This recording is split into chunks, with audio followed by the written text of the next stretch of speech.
Today is an incredibly special day indeed on the Samuel Plays Brass channel because I have on my person and get to talk about not one, but two of what I consider to be the greatest, most quintessential jazz tenor trombone of all time. And if not by now, then at the very least by the end of this video, you will see why the King 3B takes home that title in my book. So with that very biased intro out of the way, let's waste no further time and jump right into it. How's it going, everybody? It's your host Sam here from the Samuel Plays Brass channel, at long last bringing you another issue of Season 3 of the Scholastic Brass Special. I appreciate you all tuning in, hope you're doing well. My apologies for the recent hiatus. I know August is supposed to be the month where I really just crank out a bunch of content in the spirit of Scholastic Brass Special, but unfortunately I did not pre-plan this very well, and I also have just had some fun life things going on that, while being fun, have detracted from my content making, so I'm sorry about that, but here we finally are, once again, on the Scholastic Special. When I decided this year that the Scholastic Special was really going to focus on value and bang versus buck, I knew I couldn't not talk about the King 3B. Now, I've got two King 3Bs here. I've got this one, which is mine, and this one, which belongs to Clearwater Music. And in context of Scholastic, we're mostly talking about King 3Bs that look like this, as in straight horns, no F attachment, no fancy sterling silver bell. But the thing is, you can find King 3Bs that look like this fairly regularly. I would say maybe as low as 600, at the very least as low as 750, up to about 1,000 or 1,200. If you're judicious and you do your research, you can find one in pretty good shape for that kind of price. And with that in mind, I would have a really hard time plunking down thousands of dollars on a new Yamaha Custom Z or Shires or Greenhoe or BAC or whatever other professional grade jazz trombone have you, when something like this exists and can do everything that the new dogs on the block can as well. I'll make the note that I got this King 3B F sterling silver for 150 bucks, but that was a complete fluke and you really can't bank on that kind of thing. So again, in context of Scholastic, we're mostly talking about the plain 3B, which is just a wonderful horn despite not having these amenities. Let's start off today's discussion with a brief glance at the history of King trombones so that hopefully we can better understand how this model came to be and moreover how it fits into the ecosystem of King trombones. First things first, the H.N. White Company, which would later sell to and become King Musical Instruments around 1965 or 66, had a named and numbered lineup of trombones. These trombones ranged in number from 2B down to 8B, and actually went in order of size. So the higher the number, the generally larger of a trombone it was. There were two small bore tenor models, the 2B and the 3B being the larger of the two large bore tenors, the 4B and the 5B, with the 5B having the same bore as the 4B but a larger bell, and then the 6, 7, and 8Bs were bass trombones. I've actually reviewed the 6B bass trombone, you can find that up in the top right corner if you would like. And moreover, each of these trombones from 2B to 8B also had a name designator in addition to a number designator. These were a little bit less formal but were nonetheless stamped on the bells of the instruments. The original 2B was the 2B Liberty model.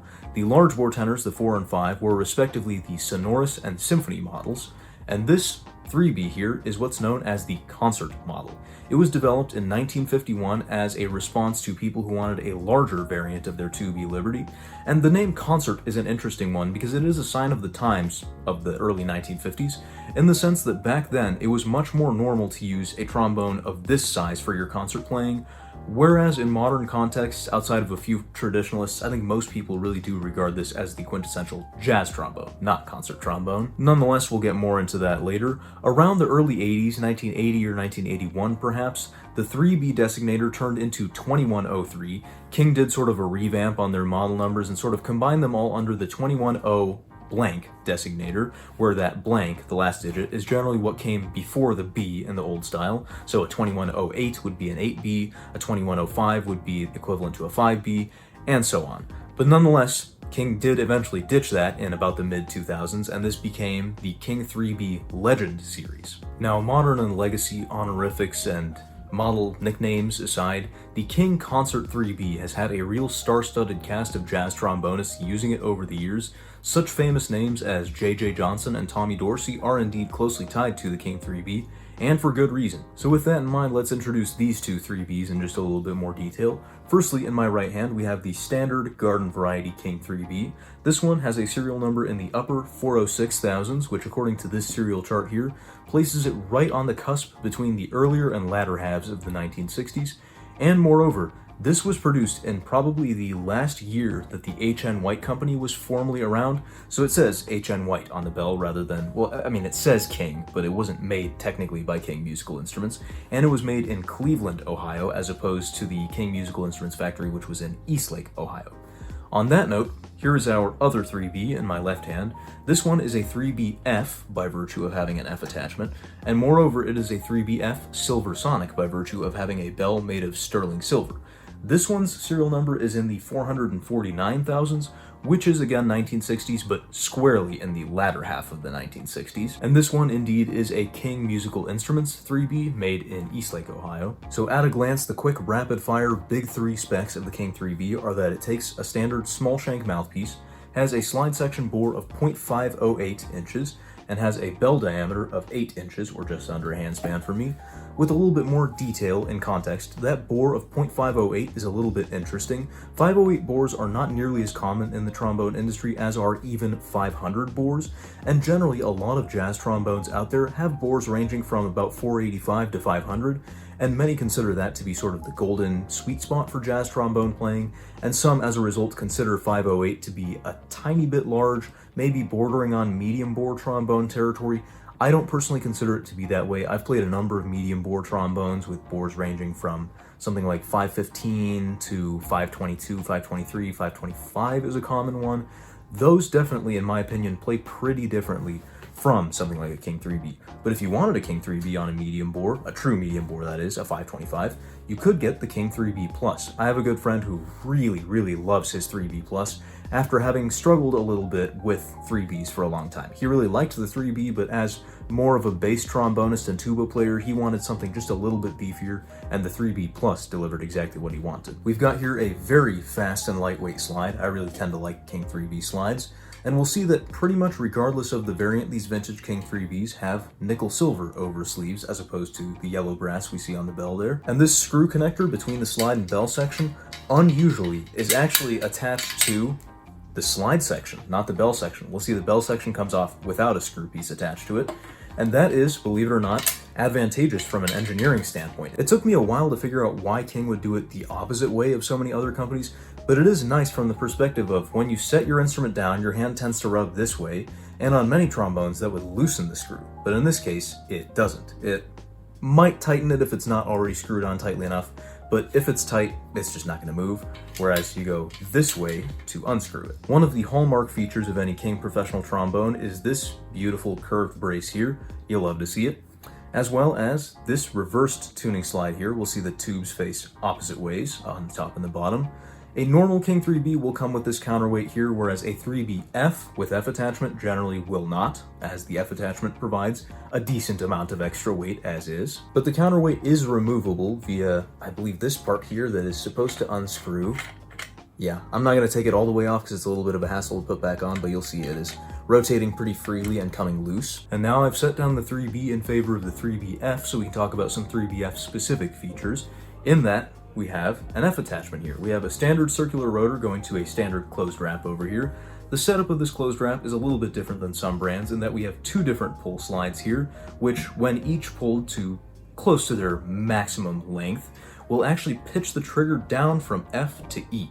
For those not in the know, with a standard F attachment, if you put the trigger down, you go down to the end of the slide from your F natural in first position, you can only really get to about a C above the pedal B flat before you run out of either arm or slide or both.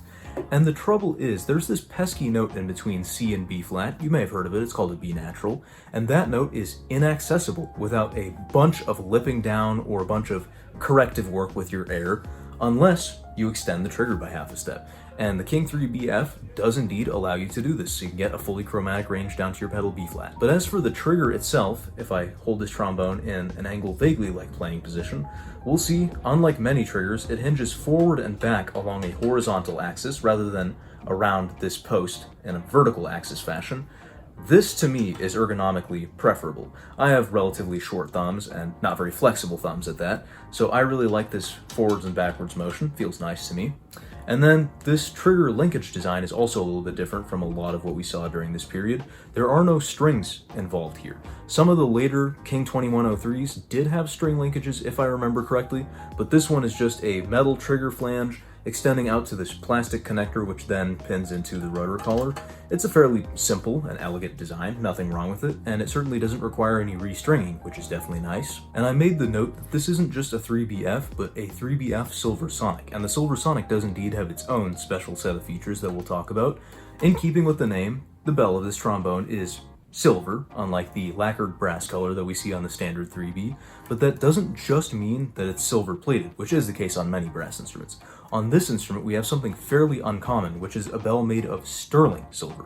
Now, this is not the same as pure silver. What you're seeing here, the color, is indeed pure silver, which is just a thin layer of plating over the sterling silver, but we can see the color of sterling silver pop through on a couple of wear spots on the bell where the silver has worn away with time. You'll note it has a darker hue. The typical, let's back up a little bit. The typical makeup of yellow brass is about 70% copper and about 30% zinc, although there are some very trace amounts of manufacturing additives, such as lead in the case of most historical brass. This is a very different alloy. Sterling silver is commonly about 92.5% silver, and the remaining 7.5-ish is copper. And so that's where we get a slightly darker hue, as we have some copper present. And it's also a slightly different color from nickel silver, which, contrary to the name, doesn't actually have silver. It's mostly copper, zinc, and nickel, and it has a sort of darker and bluish tint to it. So we have a couple different silver colors here. Nonetheless, the bell is mostly actually made of silver, which I think is pretty cool, and it has a unique tonal profile that we'll talk about later. But also, on the front of the bell, what's this? This doesn't look silver. This is actually what's referred to as a gold wash bell. Yes, this is gold. You can see it's very thin and fragile and unfortunately chips off very easily, as it's done along most of the bell rim and even some other spots up here, unfortunately, but it is exceedingly pretty. Now, I could sit here and ramble about history or specs or materials or geometrical differences all day if I wanted to, but unfortunately I think most of you are here for a more grounded and well-reasoned discussion and demo of these horns and how they play, so I suppose we can attend to that. Here, enjoy some listening demos.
Now, as we get into how the King 3B plays, let me preface by saying I think the 3B, regardless of variant or era of manufacture, is a truly excellent playing instrument. And I don't use the word excellent lightly in these contexts. So as we talk about these following qualities, keep in mind we're really just talking about more versus less excellent. We're not talking about good versus bad. There is nothing bad about the 3B. But starting off, the King 3B is an exceptionally easy playing instrument. I think if you pick one up and try it out, regardless of mouthpiece, you'll find it to be a very responsive instrument. It responds quick and right on the money. Granted, if you play a 3BF, it's naturally going to be a little bit slower to respond to your inputs as a player because of the added mass of the F attachment, but then again, I don't think anybody would be surprised if I told them that a minivan responds slower to the inputs of the driver than does a Ferrari. This is just a basic principle of inertial dampening. The more weight you have, generally the slower the instrument will respond, like most other things in life. But nonetheless, the fact that my 3BF is a sterling silver bell actually increases its responsiveness in turn, so I would say the 3BF Silversonic responds similarly in terms of, I guess, latency time or amount of front end on the notes to a standard brass 3B. And even a standard brass 3BF really doesn't respond that slowly. It's still very responsive in my opinion.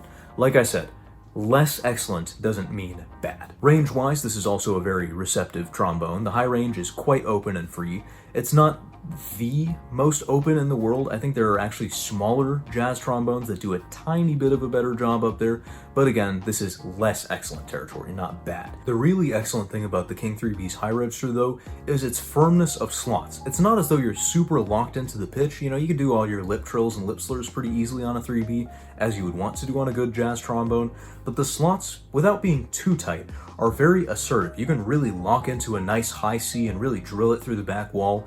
High D is a blind spot note for me, but on the King 3B, unlike many jazz trombones, I can actually decently pop it out some of the time.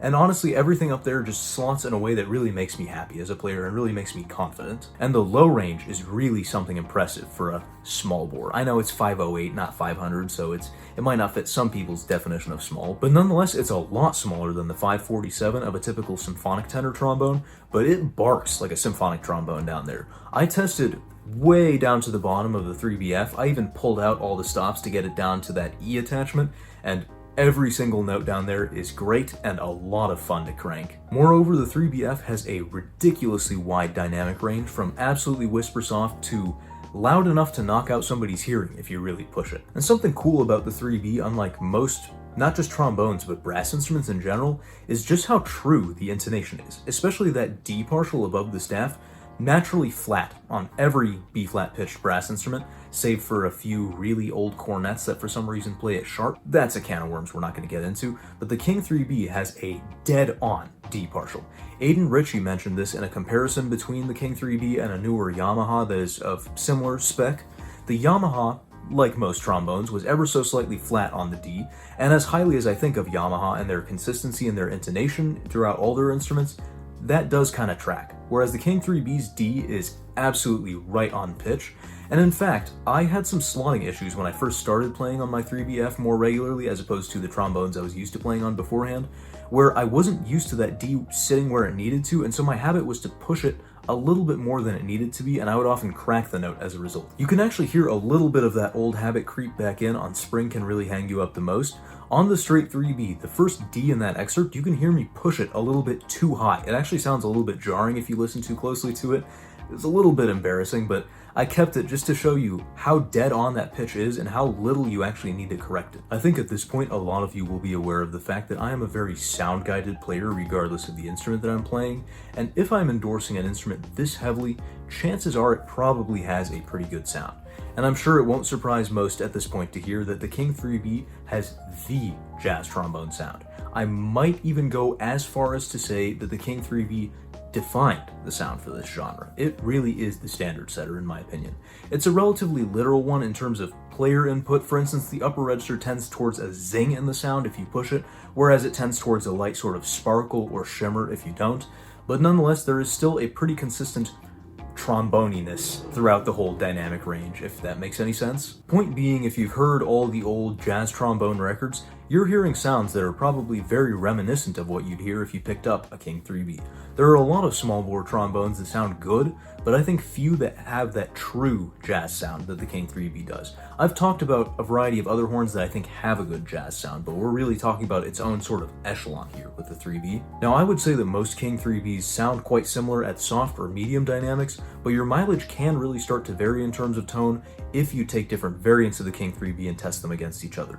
First things first, a standard yellow brass King 3B is going to sound relatively consistent across its full dynamic range. There is a certain cone of sound it produces that has some amount of spread to it and a decent amount of directionality, as you would hope from a jazz horn.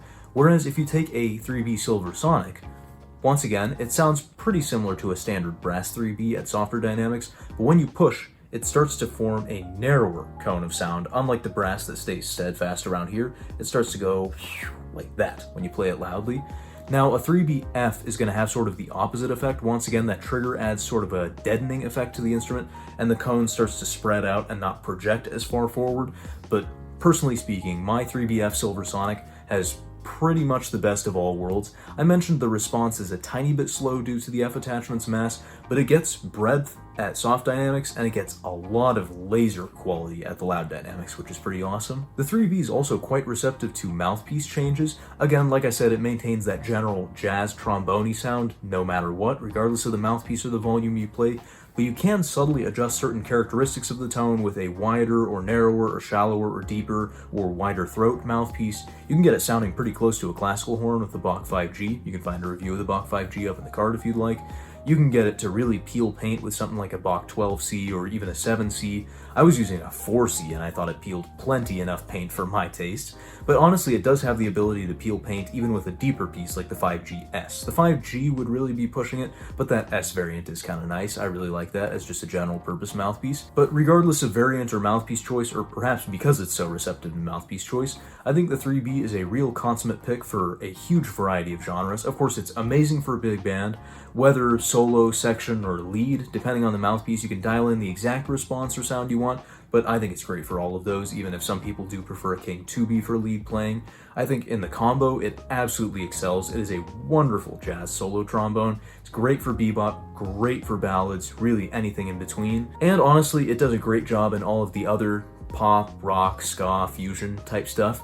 I think it's got a lot of bite to it, especially with a shallower mouthpiece, but even with something like a 5GS, I think it does really well in those settings. I could get it to sound bright enough with a 5GS that I would consider taking it to a ska band. Additionally, this might be a little bit too granular of a point for some, but I think the 3B records well close up with a mic shoved right up the bell and far away, which can't be said about every trombone out there. This is a really spectacular sort of trombone in terms of the flexibility and versatility it has. Like I said earlier, I really have a hard time justifying the act of spending multiple thousands of dollars on a fancy new jazz trombone. No matter how spectacular SE Shires or Yamaha Custom Z trombones are, I really can't see a reason to spend that kind of money when this old dog knows all of the new tricks. I think, in keeping with the Scholastic theme, the smartest thing you could do here is not even go out and buy a new King 3B Legend, but honestly, just shop used. Know what it is that you're looking at, of course, and be judicious and careful about your purchases. But like I said, King 3Bs pop up relatively cheap sometimes. Sometimes they need a little bit of work done to them, sometimes they're perfect as is. Again, like I said, your mileage can vary, so be careful. But by shopping used, you could secure a jazz trombone for life for well under $1,000. And I just don't see a reason not to do that if you're looking for a really serious, long-lasting jazz trombone. So unsurprisingly to everybody, I'm sure, this thing's going to be taking home one of the biggest Sam seals of approval that I have to offer. The King 3B, like I said, is a consummate jazz or studio trombonist's pick, and it really just excels in every area. I think the most boring, stock, garden variety brass bell 3B is by far the best deal. I think it on average shows up for far cheaper prices than either variant of the 3BF or even a straight Silversonic. Those sterling bells tend to fetch a lot of money, and F attachments tend to add a pretty penny to the price of an instrument anyway, so I really do think the standard, like I said, the boring 3B is going to be by far the best choice for 90+% of jazz trombonists looking for the best value option.